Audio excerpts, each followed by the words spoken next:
Очень актуальный вопрос для граждан Республики Абхазия. Он был крайне ожидаем и воспринят с большим воодушевлением. Действительно, до 2008 года был процесс, когда в упрощенном порядке предоставлялась возможность вступления в российское гражданство гражданам Республики Абхазия, но после признания Российской Федерации независимости Республики Абхазия этот упрощенный порядок был несколько изменен.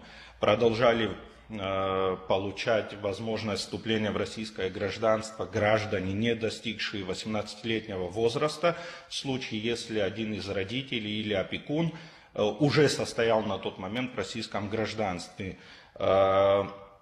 Дело в том, что с 2008 года появилось большое количество людей, которые в свое время, во-первых, не успели вступить в это гражданство российское. Оно нам дает, помимо возможности выхода и такого окна в мир, дает возможность доступа к качественному и образованию, и получением различных социальных, в том числе медицинских услуг.